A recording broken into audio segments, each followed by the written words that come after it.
Okay. And I'm going to broadcast, Carol. Okay. Good afternoon and welcome to today's webinar, Disability, Diversity, and Intersectionality, Rural Outreach and Engagement. I'm Carol Eubanks with ILRU, and joining me is Judith Holt. Judith is our colleague from Utah State University Center for Persons with Disabilities, who has been a part of the ILNet team for many years and has worked with ILRU on the Disability, Diversity, and Intersectionality project since it began in 2017. Today's presentation is brought to you by the ILNet Training and Technical Assistance Project for CILs and CILCs. The ILNet is operated through a partnership among Independent Living Research Utilization, National Council on Independent Living, Association of Programs for Rural Independent Living, and Utah State University Center for Persons with Disabilities, with support provided by the Administration on Community Living at the U.S. Department of Health and Human Services. This webinar is being recorded and will be available on demand within a few days. You can go to ilru.org, where you will find all of the materials for the presentation, including the PowerPoint, audio, transcript, and any other supplemental materials that may be posted subsequent to this presentation. Today you'll have an opportunity to ask questions during the webinar. If you move your cursor on the screen, you should be able to see a bar at the bottom, and there in the middle, one of the options is Q&A, and you can use that to type questions at any time, and we will address them during our Q&A breaks. If you have a comment for us that is not a question, you are welcome to use the chat feature. Captioning will also be available by opening the CC tab on the main screen. Please know that with captioning, you can change the size of it. If you are only seeing one line of captioning, you can put your cursor over it, and you should see an arrow that you can click to make the captioning larger and display 7 or 8 lines of text once you do that. If you prefer, you can view the full screen captioning. You are welcome to log into the chat there and enter your questions, and we will respond to them during our Q&A breaks as well. You can find the URL in the chat on the main webinar screen. And one final bit of housekeeping. At the end of the webinar, an evaluation form will open in your web browser. Please do fill this out. It's short, it's easy to complete, and we use them to improve the work that we do here in the future. I would now like to introduce our presenters for today, Kim Gibson and Liz Sherwin. Kim accepted the position as Executive Director of Disability Link and moved to Georgia from Texas in August of 2013. She previously served as Executive Director at 2 other centers for independent living, where she gained knowledge to expand programs with a focus on diversity and inclusion. Kim has received numerous nominations and awards for her disability work, including the 2014 National Council on Independent Living Women's Caucus Hall of Fame Award. The award was given for her mentorship to other women in the world of disabilities. Kim also serves as a peer mentor through the ILNet's CIL to CIL Peer Mentor Program, managed by April. Liz Sherwin is Executive Director at Illinois-Iowa Independent Living Center. Liz has been employed by the Illinois-Iowa Center for Independent Living since 1988 and became the Executive Director in 1998. The center is a civil rights and advocacy nonprofit corporation that serves people with disabilities in western Illinois and eastern Iowa. She is president of the Iowa Statewide Independent Living Council and a facilitator for the Iowa State Association for Independent Living, and a board member of the Illinois Network of Centers for Independent Living. Liz is past president of the Association of Programs for Rural Independent Living and serves as a peer mentor through the ILNet's Peer Mentor Program managed by April. Welcome, Liz. Welcome. I'm nervous, as I told you earlier. No problem.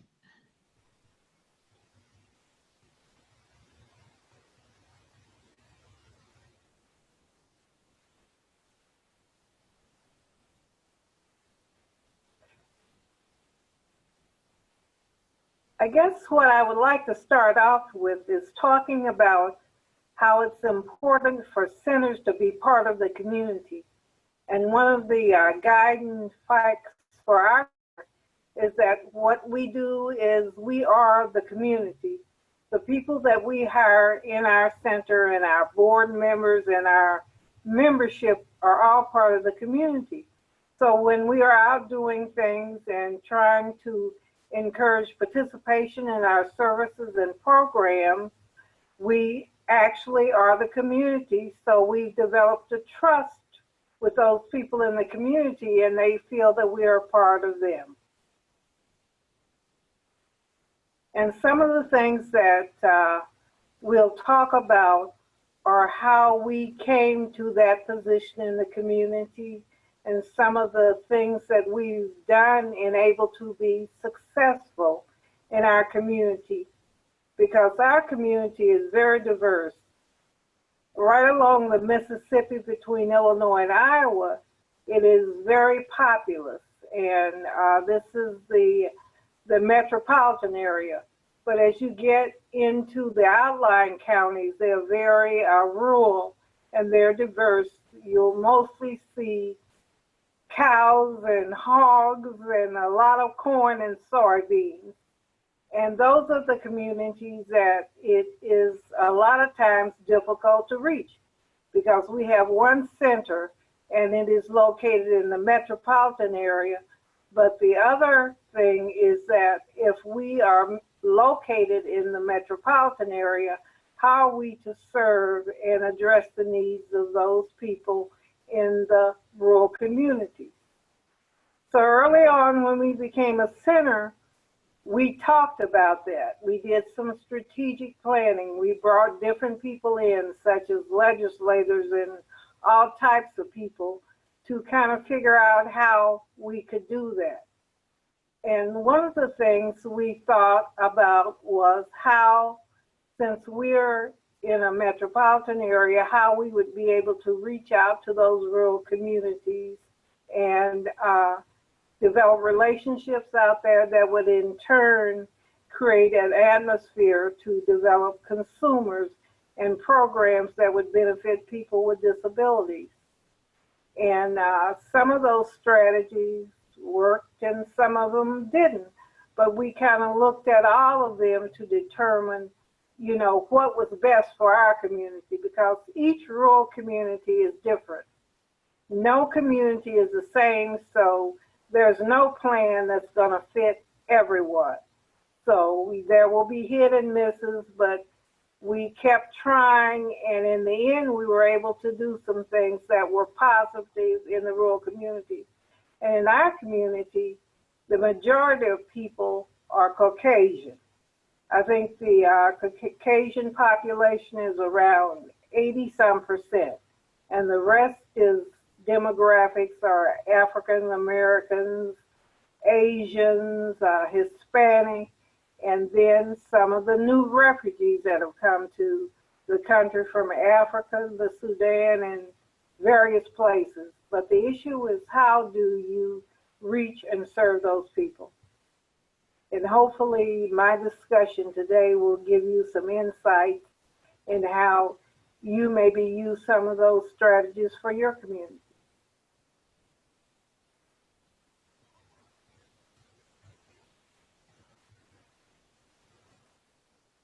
And I think briefly I talked about the issues of reaching rural communities. A lot has to do with distances in our area, because, like I said, we're located in a metropolitan area, and the distance round trip to some of our counties that we serve is probably 3 hours maybe. It just depends on where we're at in either Illinois or Iowa.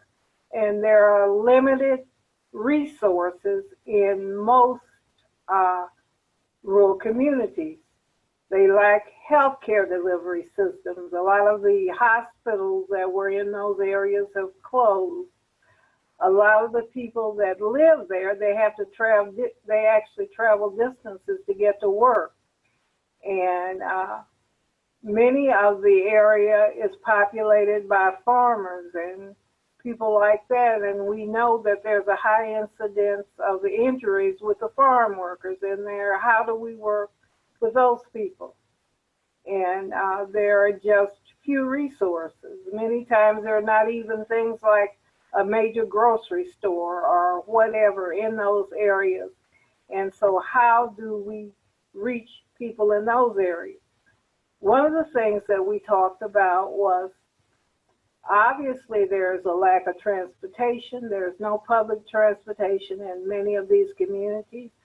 So obviously these people are not going to be able to come to our center. So we talked about ways to reach those people. Occasionally it had to do with partnering with agencies or identifying agencies in those communities that was willing to let us have office hours and set up certain days to actually be there and available to consumers to work on whatever issues they had. It could be Social Security disability applications, or it could be identifying ways where they could build ramps or just all sorts of things. So we partnered with agencies in those locations to figure out how to reach people. Another thing was travel. We knew in terms of travel for staff, if they developed consumers in those areas, they needed to figure out a way to get to them. Therefore, we allotted a travel budget that allowed them to reach people in distant communities so that we could continue to provide the services that we provide in the metropolitan area. And then in addition to that, there's the issue of diversity. Even though many of the communities are predominantly white, there are people there that are Hispanic, there are African Americans and whatever. What are the agencies out there that can give us access to these communities? Many times it may be the churches, or it may be the community action agencies. It could be any agency that we could partner with and develop a trust and a relationship with.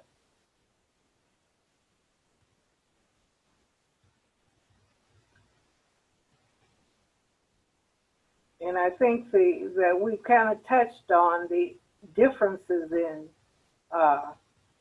those areas. And a lot of people in those areas, a lot of the young people have left, so the population is aging. Therefore, we know that there are many people out there that could benefit from our services. And we talked about the limited racial and ethnic groups and how do you find and identify them. And we talked about the issues of disability. Many of the people that have remained in those areas are socially, economically challenged, I guess you could say. They didn't have the resources to move, so they're in their little communities and many times isolated. And there are also the issue of sexual orientation and many other things.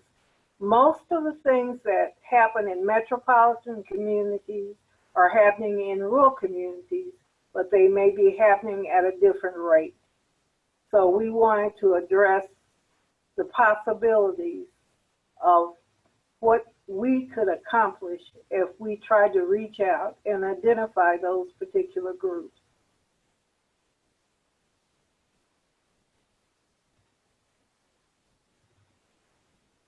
The first thing we looked at when we were trying to find out information about the group was to actually look at the demographics in our 704 report, who we were actually serving, where they were, and that sort of thing. So that was the first thing we looked at. And then we tried to at least identify some of the groups that were in our community. And we actually looked by state and county in terms of the populations in those groups. And once we identified those populations, we kind of discussed where would it be best to locate and gain contact. For instance, in one of the counties in Iowa, Muscatine County, which is one of the more rural counties, we went to some of the organizations that were already there. They had little small groups, and in most rural communities, we found, at least in our area, is that they've kind of grouped together the service providers in informal settings to kind of discuss ways to improve services to their community. So therefore, we became a partner with them and started attending their monthly meetings, which they met normally at least probably 7 or 8 times a month. A year. They always didn't want to meet in the summer though, but they would meet during the year otherwise, and then they would talk about different issues that were going on, and if there were things that the agencies that could participating could work on, then we would figure out a way to work on them, and we became part of that. In one of the rural counties in Illinois, they did not have information actually on everybody in the county that was providing services to the people in the county. They've been working on what they call the directory for 10 years, but the directory actually was sheets of paper and sticky notepads and whatever at somebody's desk or somebody's file, and that was the way if somebody called and they wanted this or that, then they would look for these sticky notes or they would look for this pad to find out information on the specific service. So what we did was, back then, and that was a while ago, we did have an active computer system, and we had a full-time secretary that could type.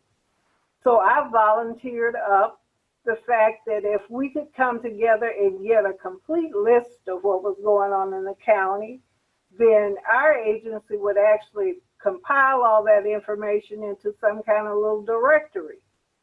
Well, everybody was happy about that, and we were able to accomplish that within like probably 6 months.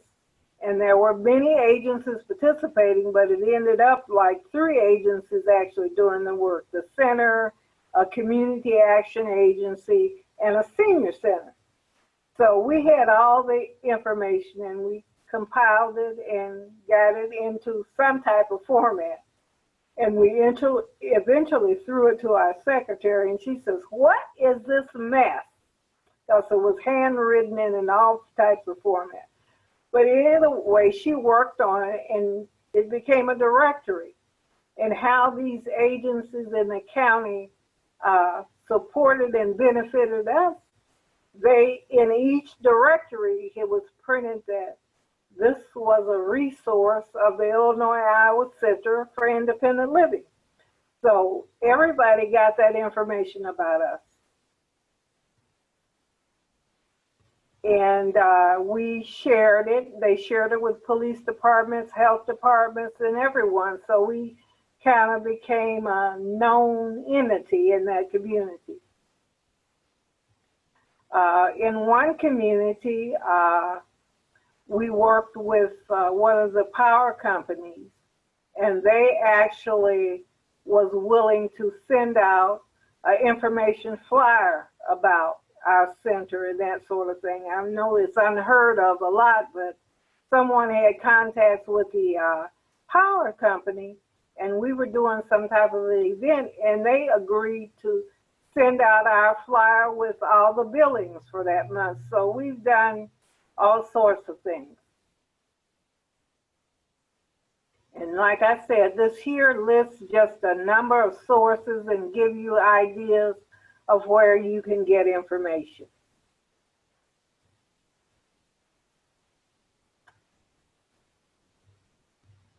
And what we found in a lot of places, like in the Latino community, they tend to support their people. They take care of Granny and grandpa and whatever, and they don't necessarily look to the outside for people. So the concept of the independent living philosophy was kind of vague to them, where people came into your homes and assisted you and did that sort of thing. So we had to work with people within those communities to identify the benefits and the services that we could provide for them. And then we try to determine, we had various people that we worked with that were actually part of the community, and we had them giving us feedback on to what we could do or how we could better reach those people. What are some of the services and programs that would really benefit the community? Because we decided we were not going to go in and tell the people what they needed. We wanted them to identify what they needed, not us coming in and telling them. Because we found us going in and talking about the philosophy and promoting everything that we do is not the way. We need to identify and find out what it is the community feels are the things that they need.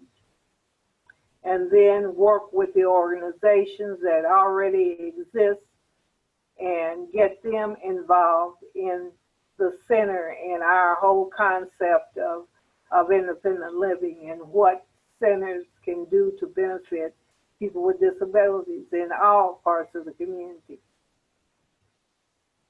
And some of the outreach strategies we did, well, they had various and sundry groups that were doing various things in the community. They had information fairs, they had groups of business people that were meeting generally. So we kind of joined those groups. In one of the small counties in Iowa, they actually have a chamber of commerce. It's not what you would expect in a large community, but it is a chamber. So we joined the Chamber of Commerce to reach more people and let them know about the services and the benefits of centers. We worked a lot with the Hispanic Chamber, the NACP, and all sorts of organizations that serve people with disabilities. We actually did some diversity training with the new immigrants to the community. So there were issues with the police and communications and the barriers to understanding the new cultures, as well as there had been some issues with people with disabilities where they actually stopped people who were deaf and the person didn't respond in the manner the police felt they should respond, and there had been issues. Therefore, we worked because of the communications barriers, people with disabilities with experiences, as well as the new immigrants. We did a number of diversity trainings with various departments and agencies in the community to improve their communications with the groups and to identify people in these particular groups that would be able to work and bridge the gap between the people who have disabilities as well as people who have language barriers. And one of the things we found with the Latino community, we really wanted to serve people who were Latino. Therefore, we contracted with a person to translate all of our information into Spanish. Well, we found out that wasn't a good idea because the person had created the flyers or translated them into a real upper class language skill that many of the Latinos that we were going to work with did not understand. So we had to go back and we had to regroup. Another thing, we actually had a brochure that worked But when people called into our office, we didn't have anybody on staff that were Latino, so that was an issue. So like I said, there were things that we had to learn along the way.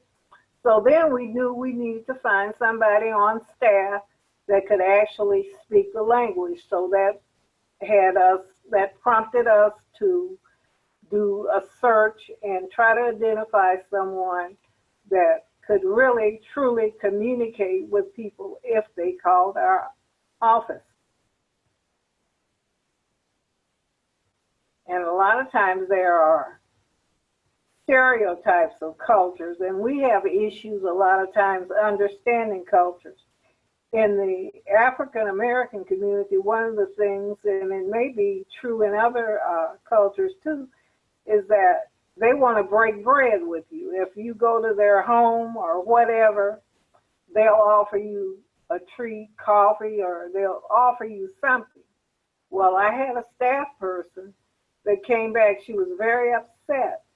She could not reach this particular African American woman. She was maybe 80 years old, and the woman kept offering her stuff, and she couldn't figure out when she said no why the woman seemed really to disconnect with her. So we had to talk to her about that. In another instance, one of the staff came to me. She was very upset because the staff had told her certain things about African Americans, and she didn't want to offend me being an African American. So she said, Liz, she says, I don't want to offend you before I bring this up. And what she wanted to bring up was the topic of watermelon. And I guess I didn't know about these issues. She says, well, Liz, when I was a kid, she went through this rigmarole about we were really poor and we were white, and it was really nice to have a treat, a nice cold watermelon in the summer. It was really a treat for us. And I said, yeah. She said, well, we do the Martin Luther King Center Festival each year, and I was wondering if I could have watermelon for a treat for the kids. And I said, well, how many do you want to buy? And she still was looking at me really confused. And I said, well, what's wrong? She says, well, I was told by the other staff, and back then I was the only African American on staff, that you don't bring up watermelon and fried chicken with black people.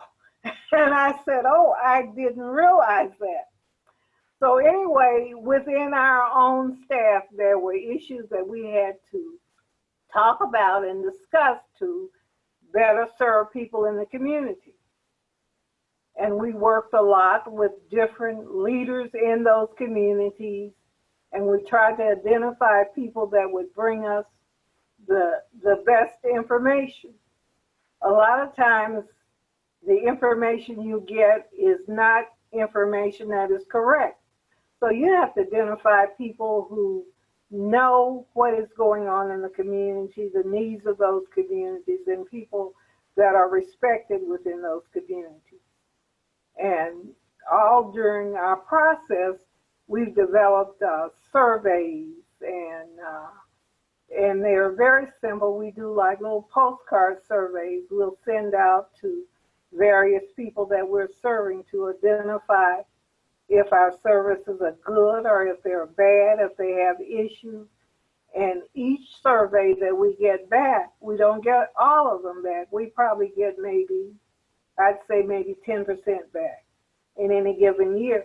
And if there are issues in those surveys, we as a team review them and we work on whatever they are and try to improve our services. And one of the things that we developed early on was we needed to build partnerships with many of the diverse organizations. The Martin Luther King Center, it's been around for probably about 50 years now. And then also there's an active club of seniors at the center, and they're like, it's probably about 100 senior citizens that are 55 and over, and we work with them on different projects. They have like a Christmas event, and they also have other events. and we partner with them and work with them. The Rock Island County NAACP is another group that we work with, as well as the MetroCom in Iowa. And one of the things we found when a lot of the new housing regs changed was that many people with disabilities, as well as African Americans, were diversely impacted by the rules that talked about who can live in public housing. And one of the things had to do with people that may have different types of criminal records. And we were having a problem because we had to go and try to get things weighed and so forth and so on. And we also found that this was going on with other groups. So we did what we call expungement workshops. In Illinois, there's something called the Advocates for Whatever. And they're actually a national group that, or not a national, but it's a statewide group that actually work with getting people's records expunged for certain types of infractions. So we were able to bring these people in once a year. They would talk to people about how to expunge some records, and the attorney would actually sit down if they had their sentencing information and work with them. We usually would get about 30 or 40 participants, people with disabilities, people who were otherwise impacted, and we would sit down and work with them through this particular attorney from the Office of the Appellate Defender in Illinois. And that's a routine thing that we've been doing probably for the last 15 years. And I mean, in your community, it just depends on what your community looks like and what the needs are. And if there are different things that you can work on with those groups, and then that gets your name out, it gets information about your center. In fact, we did something called the NPC 11 cleanup. We actually live on a state highway, at least our center does, and it's not very clean. And my son, when we first built our new building here, he came into the office. He says, "Mom, why would you want to build this nice building in the ghetto?" And I had never thought of the location as being a ghetto. But one of the things agencies have been trying to do, the nonprofits, is clean up this particular area and neighborhood. So they came up with a cleanup day on May 11 of this year. And so somehow I volunteered. I never know when to keep my mouth shut, but I volunteered to organize this, which I did. I worked with the city, I worked with the Parks Department and all types of groups to bring an emphasis to the project we were working on. We actually got like almost a full page spread in something called Religion and Values page of the newspaper. And they prominently listed our center as a spearheader for this particular group. And we had a very good day. It was actually raining that day. And as any of you guys know, the Midwest has been horrible in terms of the weather this past winter and spring. So we actually had 100 volunteers that showed up to clean up 11th Street. So that was one of the things. And one of the agencies today, just before our presentation, she came in with a little goodie bag for us. And she had Twizzlers and M&Ms and all that sort of thing in it as a thank you for us, you know, participating and supporting this event. And I think we were also recognized by the city council too. So, you know, there's a lot of ways that you can look around your community and get positive support from the community if they know you're there and if you're willing to help. Hey, Liz. Hi, this is Carol. I just want to let you know that we are quickly running a little behind, so just wanted to let you know. Thanks. Okay. Another thing is, I think we already talked about making sure information that you provide is understandable for people. Another thing to look at is making sure if you have printed material and things of that nature, the material reflects what your community looks like. So that's in terms of diversity, in terms of disability, in terms of whatever. So if you're putting that information out to the public, make sure that it truly represents the community, whatever is going on with it. And the other thing is making sure that you know, you're getting positive feedback from the community. We also spend time, if there are issues in the newspaper, we will do things on the opinion page and whatever to become more participatory. So if there are issues about disability or issues about various and sundry populations that we may be representing, we will actually write articles in the opinion page. And maybe 6 months ago, one of the papers contacted me about, they wanted a person to write about disability. They wanted that person to be, I'm not sure if they were going to pay them, but they wanted them to be available to write an article on disability periodically. So one of my former board members, and she recently came back to the board, she agreed to be that person.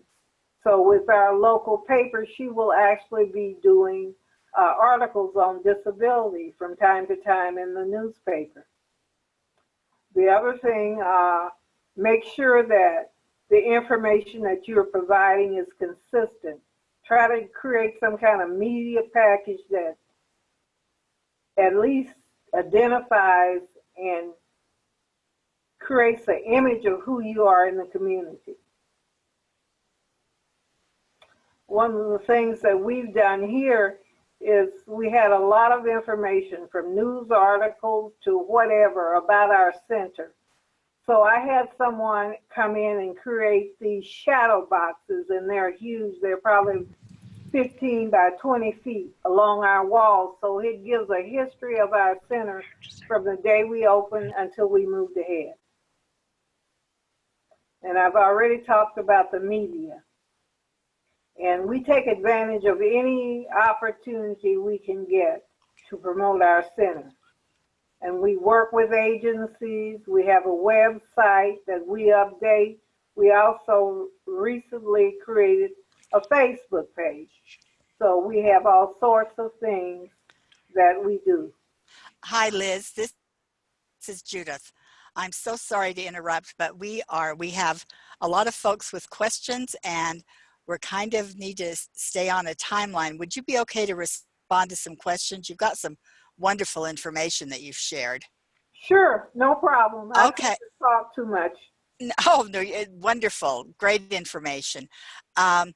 Someone has asked, and you've mentioned it, but when you're looking for an organization in rural areas where we know there may not be many organizations, where do you suggest that the CIL starts if they want to connect with an organization that serves racially and ethnically diverse populations?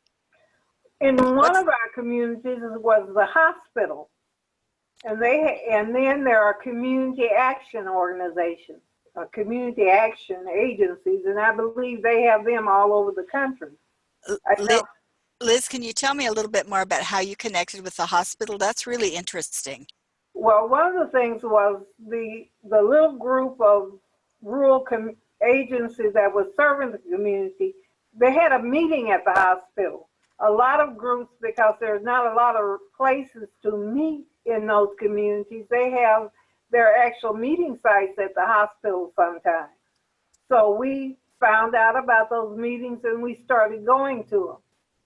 And they were like probably round trip, a couple of hours, but that was in Mercer County, one of the very, very rural counties. We found out that they had those. And then we worked with one of the churches there, one of the Catholic churches. I know that many people think all Hispanics are Catholic, but that's not true. But in this particular county, they were. So we worked with the Catholic church there, to identify people. Okay. Those are really excellent ideas, both linking with hospitals, especially where a rural area still has a hospital, and meeting Yes, with other groups. becoming. Uh, do you have any other, you mentioned immigrant populations. I know you talked about translating your materials to Spanish and some of the challenges there. Have you tried to translate any of them into other languages? No, we haven't, because I thought it may be a possibility, but we went to the local high school and they said they had 90 different dialects that were spoken at the high school, so that wasn't practical. So we have a particular group. It's called the Quad City Refugee Council or something like that. And a lot of those people work together to improve communication. So we work very closely with them. And I think you'll remember that we work with them to identify issues that the police and some of the service agencies were having when they were trying to provide services for different disability populations as well as the immigrant population. So we work with them.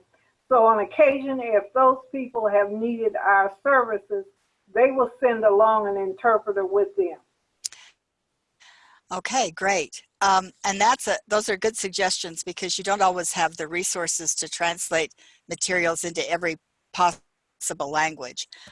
We have another question that's come up, and you mentioned something that I thought was really important, and that was understanding other cultures' values and the value of, for instance, having a cup of coffee or having something with them when they offer you something. Someone has asked, isn't it inappropriate or even unethical to accept gifts, including food, from consumers?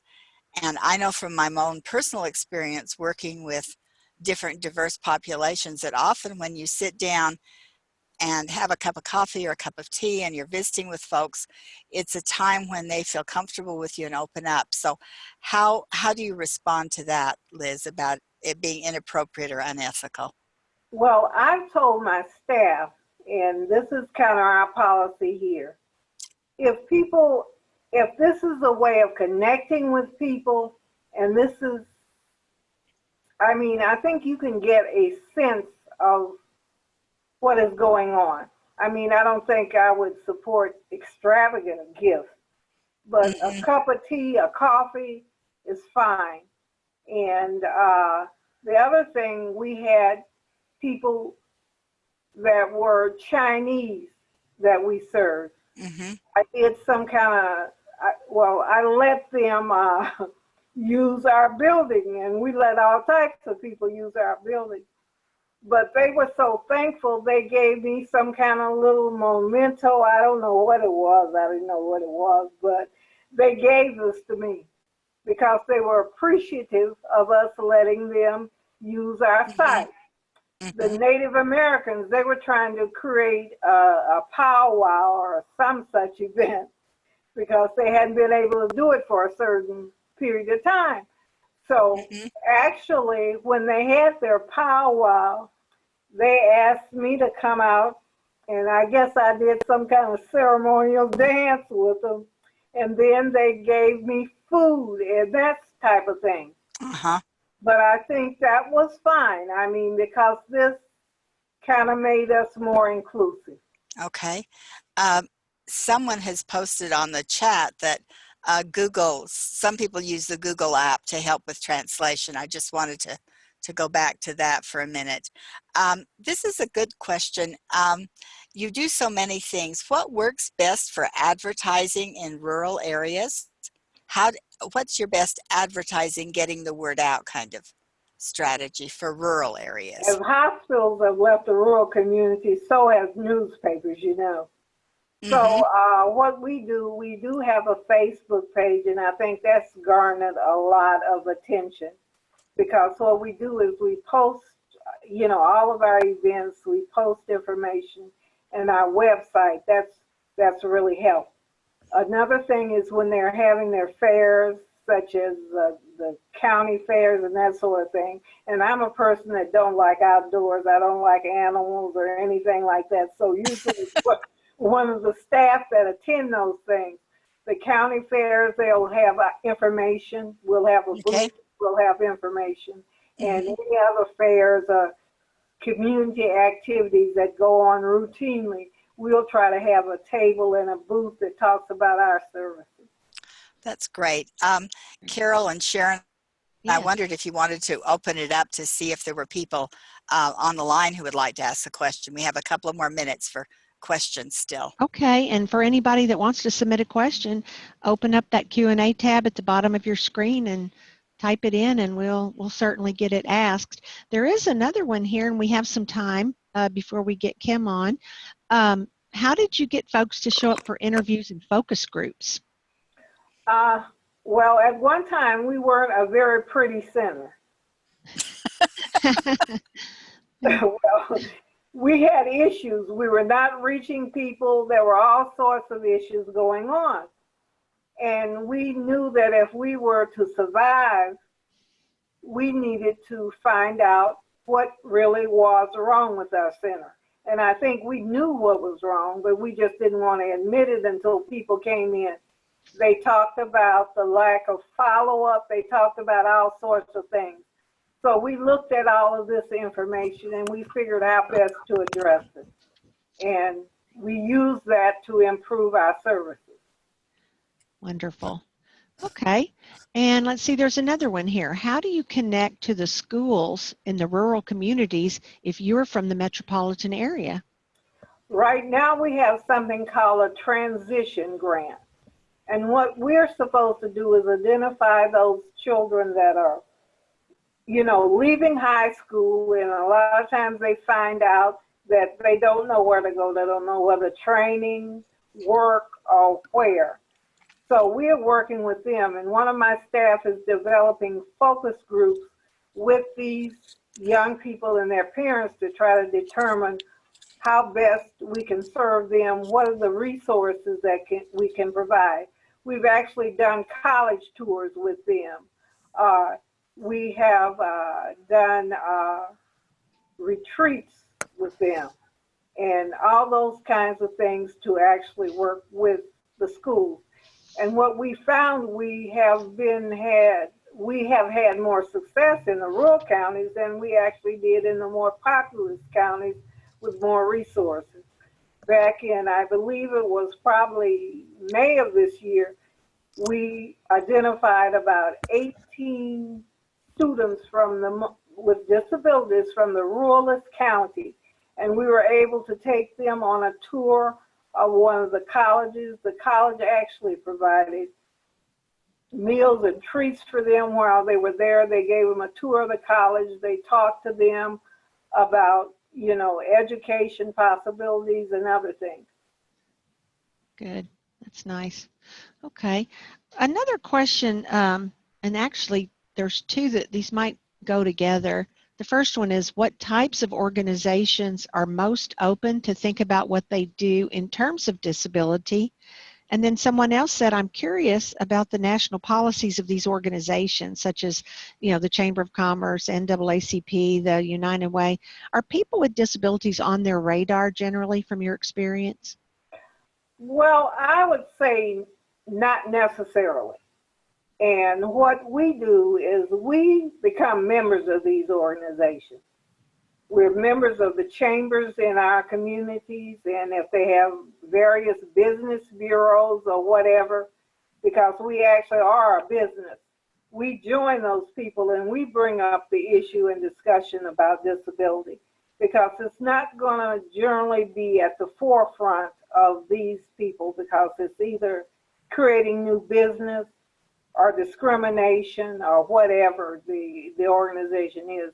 So we have to bring up the issue of disability as how it relates to everything in the community. Great. All right. Well, we don't have any more questions right now. Anyone else want to jump in here?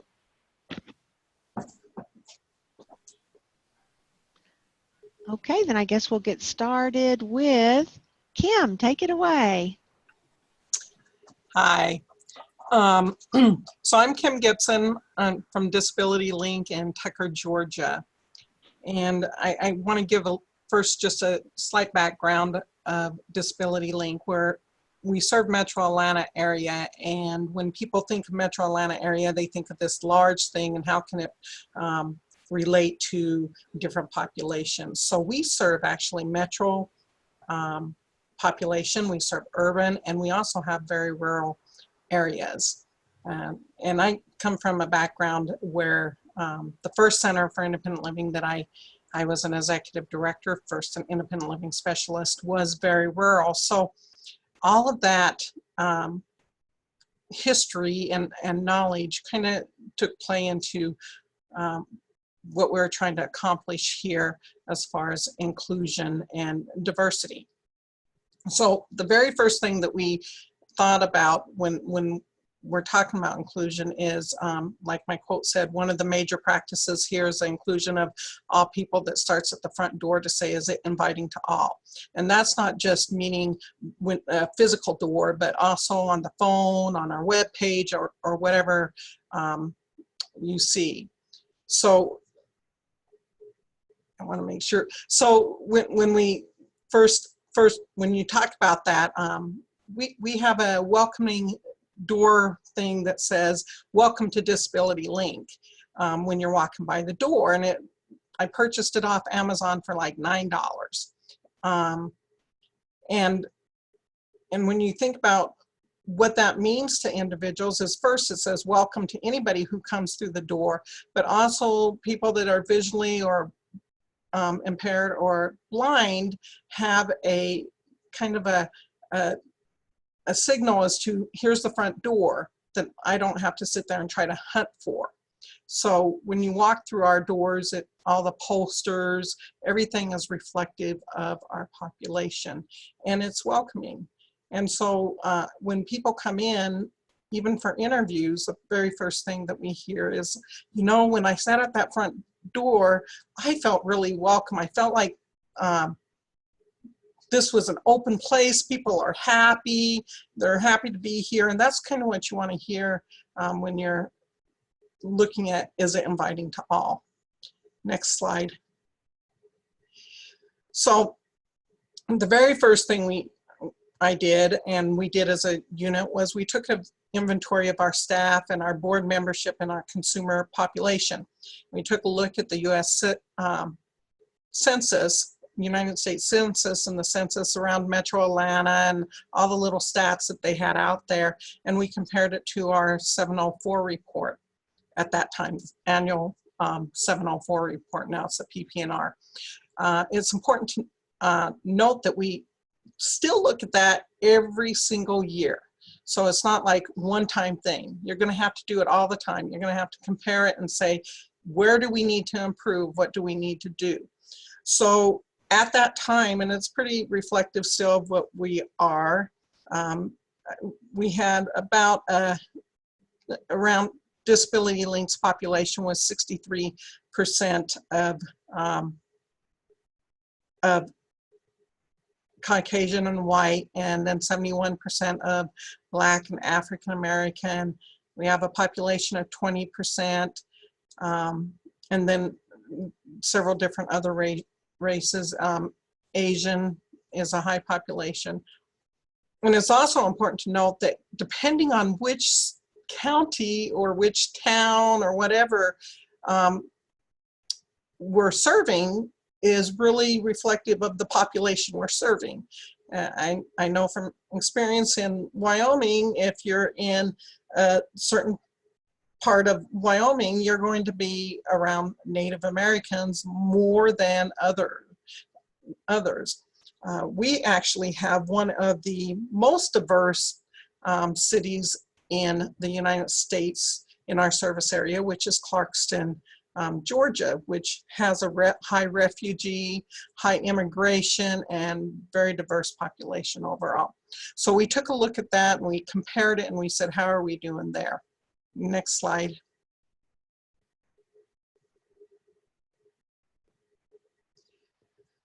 And then after we did that, after we took a look at that, we said, you know, let's gather surveys for the community and feedback from the community we serve with surveys on what's your interest, what's your comments.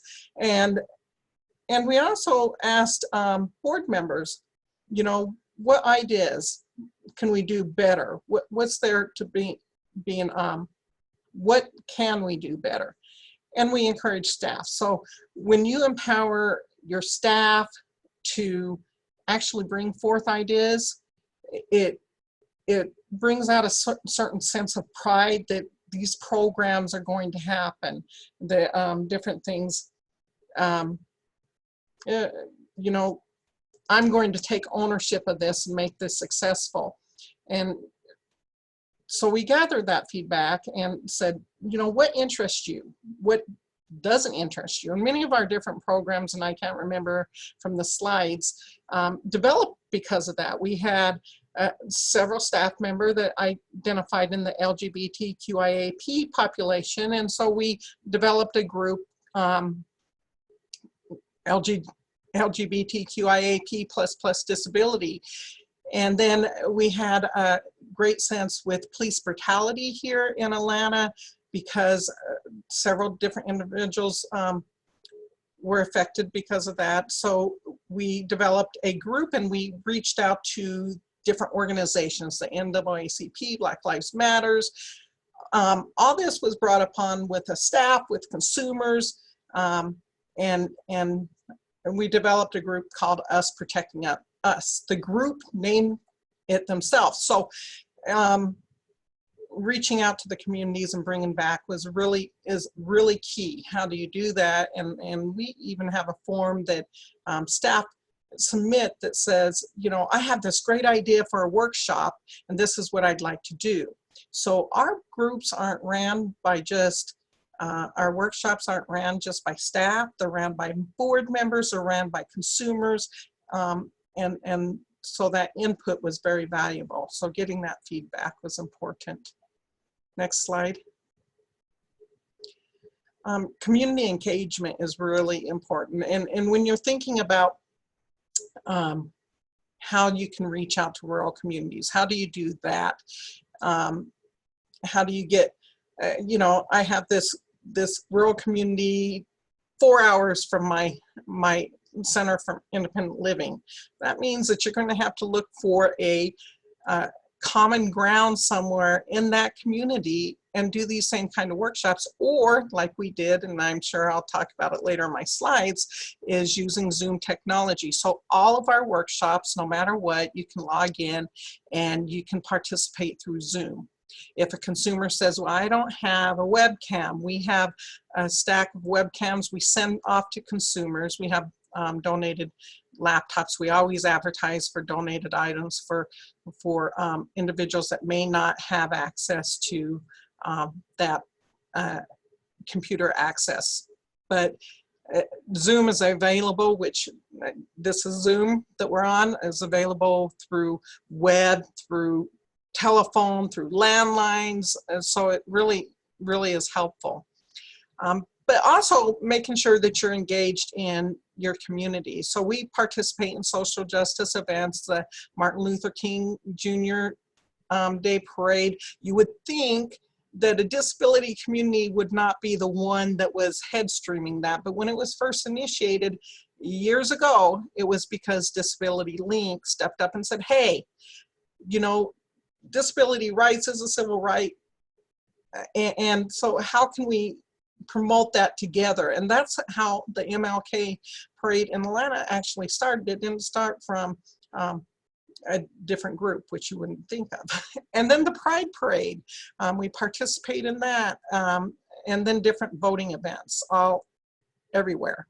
We take it to the ground, to the community. We utilize libraries, we utilize community centers, we utilize parking lots, we utilize whatever organization we can out there. Looks like my video's freezing up, but and I'm not sure if I froze or not. Does anybody hear me? No. We can hear you and we can see Okay. you fine. You're good. Okay, good. And then hosting workshops on diversity. We provide Uh-oh. our board There we members go. when they first come in. It's a 3-day long training that we provide that includes topics on diversity, but we also do different workshops on different diversity topics. And we have one that's called Nothing About Us Without Us, which talks about, you know, your advocating rights and stuff like that. But we also we key in on whatever the diverse population might be, and using that feedback back from what the community said was of interest. And like I stated earlier, it can't just stop there and you continue on. So it's always changing. And there may be something that nobody's interested in any longer. It's something that was at that time important to the community.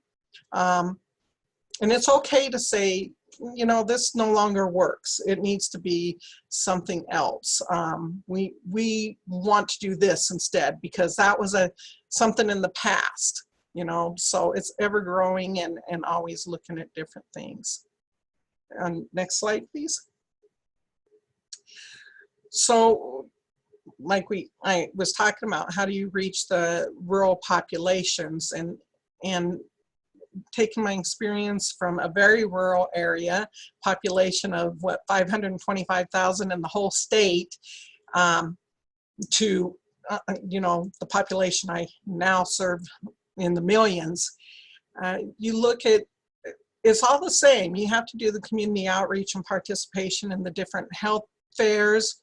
You go to support groups. I have my staff look at what support groups are there, TBI support groups, Alzheimer's support groups, what kind of support groups can you get out and do some presentation and let people know about you. Senior centers, churches, we participated in international days. One of the things, after you start really getting out and you network and you let people know about it, you start getting invited to things. We do the social justice debates at Morehouse College, and just all kinds of different things like that. But one thing that I have to say about that's really important when you're doing the community outreach and participating in the things that you follow up, and that's really important. And then you also give your staff, or give staff, or direct staff, or however you want to call it, the opportunity to do what they're interested in. That gives a certain passion that can't be replaced by anything. So if you're passionate about housing, that's something that your staff should be allowed to do. You know, sometimes people squelch direct staff down to, this is what I want you to do, and you stay in your lane and this, and not bringing forth ideas. So we have a really open communication and letting people think about, what can we do, what can I do in order to, you know, what interests me, I guess. And that's what I want to participate in. So if somebody is really into churches and they like to, you know, religious aspects, they're probably going to be the best person to go to the churches and do outreach, as opposed to somebody that is not really religious. They may be spiritual, but not religious, or they may be an atheist and they don't want to be in there. And you also have to look at, you know, Muslim, Jewish communities, all that kind of thing that falls into that. And then use of partnerships for meeting spaces is really, really important. We use vocational rehabilitation offices, we use libraries, we've used bookstores, If there's an open room, we ask for it, and usually it's for free.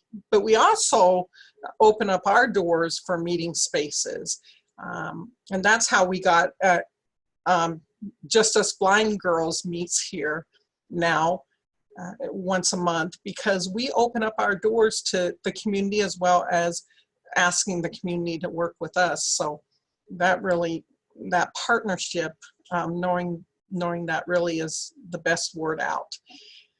And then increased visibility in schools. I heard somebody ask, how do you get in the rural schools? Well, you attend their transitional school fairs. You reach out to the schools and say, hey, you know, I'd like to do a presentation, or can I participate in your health fair or your whatever fair that you happen to be holding in that community. I'd love to be part of it.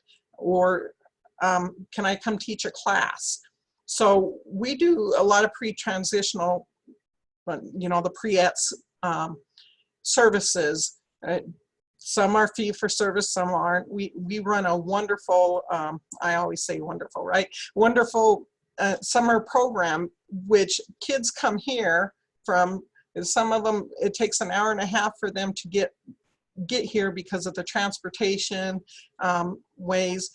But it's Monday through Thursday, 4.5 hours a day during the summer that they're here, and we have a curriculum that we utilize.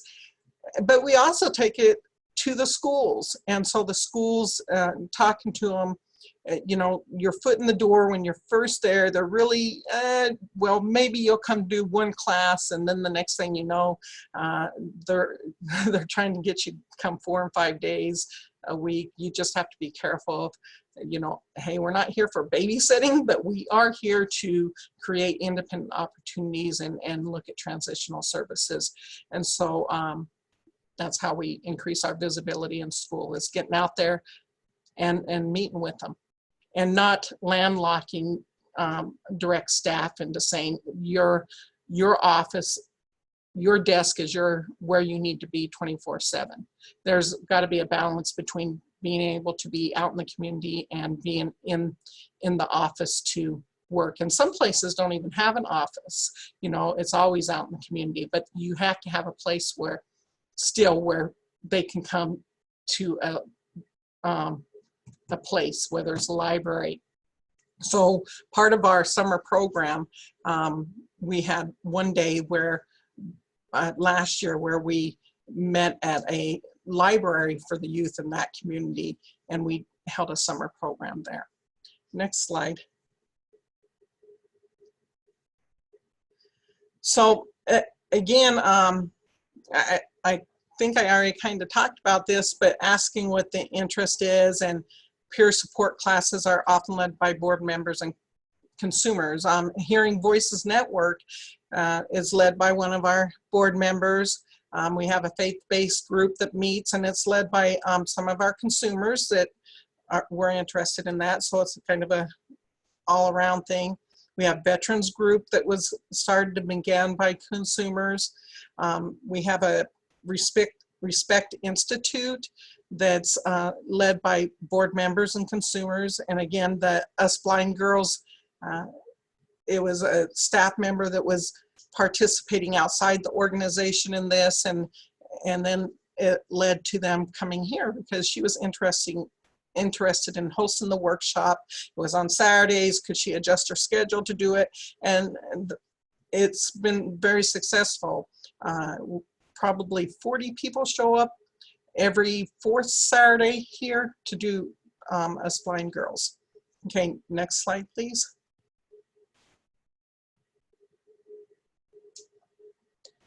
So I talked about the different technology, and it's really important to stop and think what kind of technology there is available in your area. We use Zoom technology.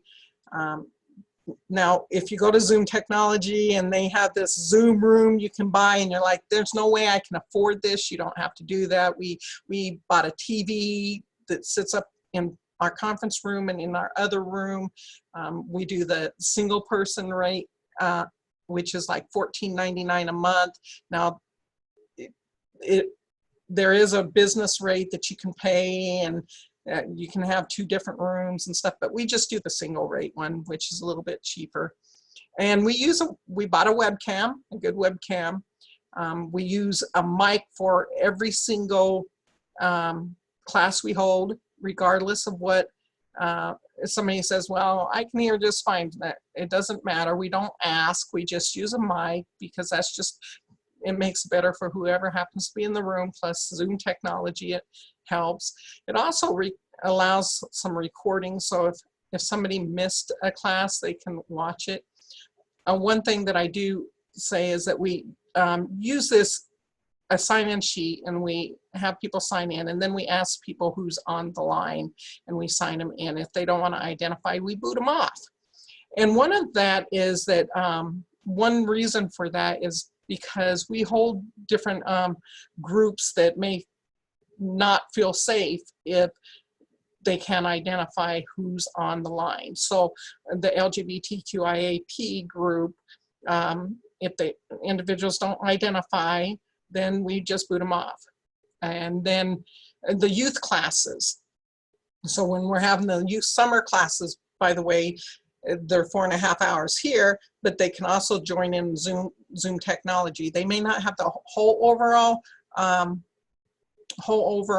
feeling of the community, but they do get to participate, and it is mandatory they have a webcam. So we ensure that they have a webcam and a computer so that they can participate, at least in the visual sense. And then, and it doesn't matter if they're blind and you're blind, and it's just kind of that interaction that we're trying to get people into. And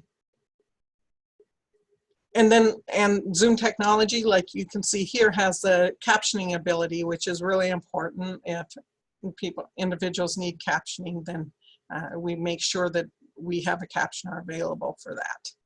And so we list out and we require individuals to let us know in advance if any accessibility features are needed, so that we can try to meet that.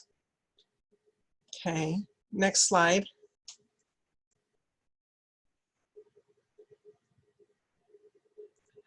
We use other technology like the access interpreting that allows for on-demand interpreting as well as scheduled interpreting. This is sometimes, I like the fact that somebody can be here in person interpreting, but at the same time, I really see the benefit of having on-demand access interpreting.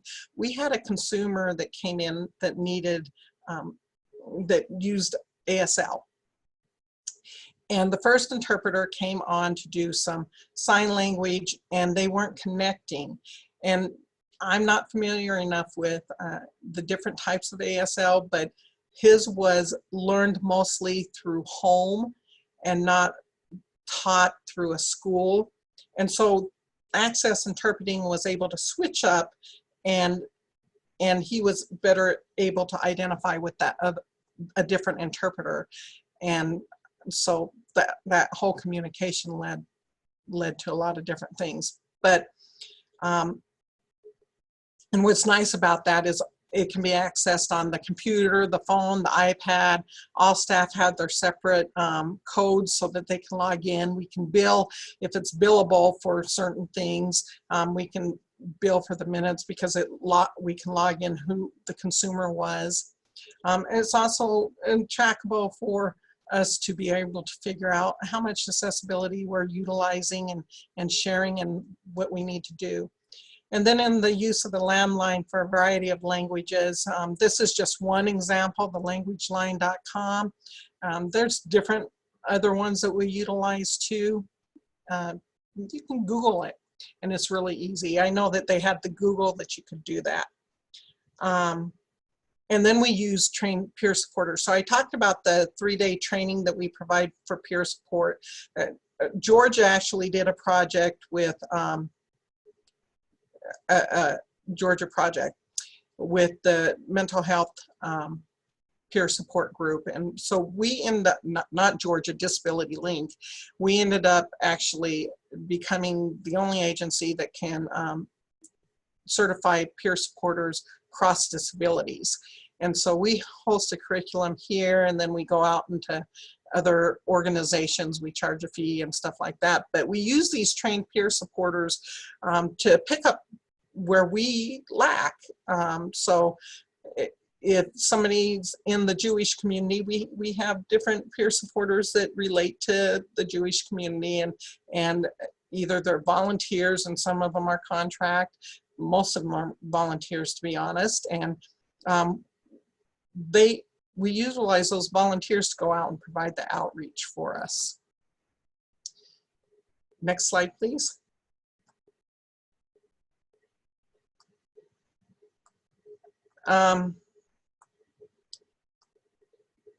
So one example of that was that we were actually contacted by a nursing home where the consumer had wanted to go home, but the social worker didn't think that the family's interpreting was providing accurate information. And then the family members themselves were really afraid of sending their family member home or letting them go home because they weren't understanding what the social worker was talking about. And when the nursing home contacted us, we asked them, have you tried Language Line? They didn't. But when they went into the nursing home, our staff member went into the nursing home, they came back and they said, hey, you know, we had another staff member. I think that this consumer speaks the language, which is, and I'm probably going to kill this pronunciation, the Patois, which is a Creole language with West Indian influences. And so that individual, that specialist went out, and it was a great connection and was able to provide the family supports. And so the consumer went home with the supports, been there over 2 years now, closer to 3 years. But it's using your staff. It's natural selection, like I said. The more welcoming you are, it all starts back in the back, where the more welcoming you are as far as your center, the more welcoming other communities come in, the more welcoming people apply come in. So it's just really taking a look and making sure your staff, your board, and everything mixes with what the population you actually serve. And sometimes that's uncomfortable, right? Because you may be the only, like Liz said, the only African American, or in my case, I may be the only Caucasian working at the center. So it's really thinking about the diversity in there. So next slide. Is this the next slide? So again, we encourage staff to bring forth ideas and address individuals' needs and goals they were passionate about. We have a group called Voices, which is a singing group where individuals get together, they sing. At our annual gala, we had consumers singing that were out from the Voices. We had poetry. Voices is everything artistic, whatever your voice may be, whether it's playing a musical instrument, reading a poem, poetry, whatever. So it's really a awesome opportunity to bring out that art in the world of disabilities. Encourage board members and consumers. So our board members are provided a training before they can even apply to be a board member. And that way, that understanding of what it means to be a board member. And I hear a lot of people like, I can barely even get a board member to come, or I can't even hardly recruit people. The more things that you have and more invites you have, then it seems like we have a slate where we have to deny people, whereas we used to be begging for people to be on the board. And so allowing that and then expecting your board members to be part is really important. And we invited consumers in for our planning group. So even in our strategic plan, we took 2 staff members, 2 board members, 2 community members, 2 consumer members, and that's how we built our strategic plan, so nobody was left out. We sent an overall survey for everybody that wanted to participate, but our planning group included those essential people so that it wasn't, nobody was left out of looking at different things. Next slide. Collaborations with different groups I kind of already talked about, but Black Lives Matters, the NAACP, we look at the Latino, Korean, Muslim, Jewish, you name it, we reached out to those communities, the LGBTQIAP, National Federation of the Blind, Georgia Federation of the Blind, Us Blind Girls, domestic support groups, the city of Clarkston, again, because it was one of the most diverse, the refugee population. I think that the really important thing to do, to remember, is that you have to make sure that your image isn't a medical model, that you don't fall down that rabbit hole, that we're a business, but at some point you got to remember what we're here for to begin with the 5 core services. You won't meet, when you come through our door, we don't wear a suit and we don't wear a tie. I know some centers do. That to us is a barrier because many of our consumers cannot afford a suit and a tie. We dress appropriately for work, but we don't overdress to create that barrier so that individuals feel like they're actually talking to a person rather than a suit. And so that's really important with the collaborations of the different groups. So when I was talking about the Us Protecting Us group, it ended up being, because it was a peer-led group, a consumer identified with it. The group began over an interest of Anthony Hill's case in Atlanta, with the fiance wanting to be part of the group. She also had a disability. Of course, Anthony Hill had a disability. And so then that group gathered together to initially address the issues that were revolving around that case, and then police brutality, and then with disabilities overall, and then advocacy and education and peer support. So, and their continual, their focus was Anthony Hill's case, and then their focus is how can we get the police involved in understanding, educating, and then, well, maybe it's not the police, but the community. So you let that peer-led group actually develop and organize. But that's an example of making the connections and then utilizing the natural collections out of there with the NAACP, the Black Lives Matters, and inviting the community for interest. And even staff that want to come to that. Next slide. And again, hiring staff reflective of the community, it ended up being more of a natural selection after you start making your front door welcoming. It makes it welcoming to the community, and then individuals start wanting to work here. Recruiting a board reflective of the community. We used a community assessment looking at where we were, what we're doing, and where we need to go.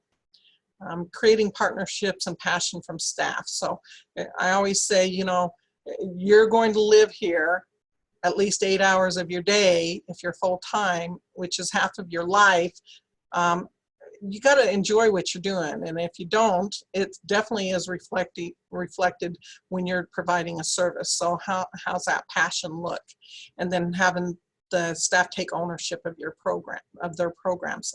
They wanted the workshop, and now they're doing it, and so how do you create that? And empowering the staff to bring forth ideas and develop the perspective, and using those workshop proposals, making them think through, making individuals think through what this would look like, whether it's a consumer or a staff or a board member.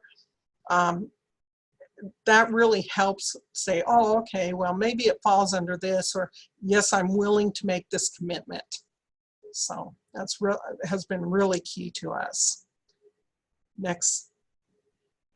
And then we support staff as well as through training. So we have weekly trainings for an hour long.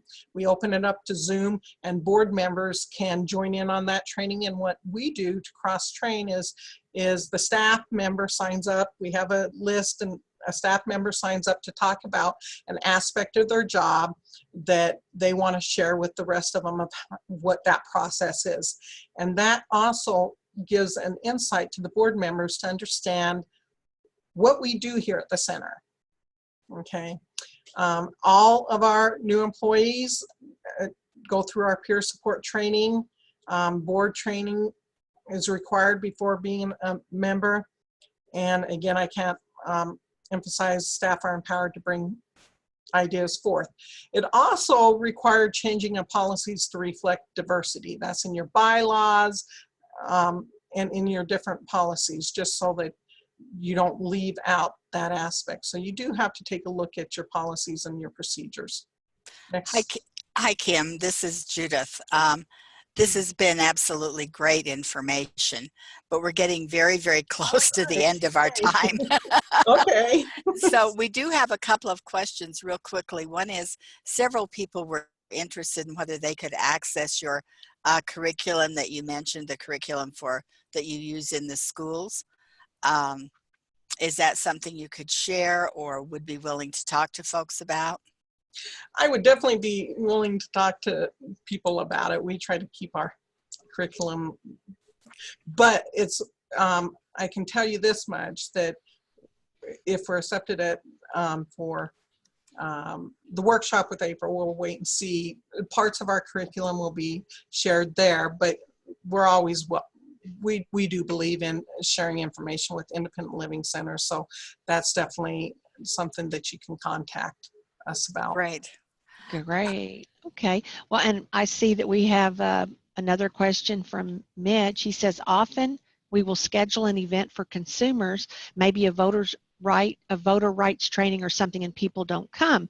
We try and schedule activities in the community, and again, it can be frustrating to get people to come and attend. We talked about the sense of apathy that exists in the disabled community. So what advice can you share about dealing with this issue? So that is really hard to get people to come. So you have to look at different ways.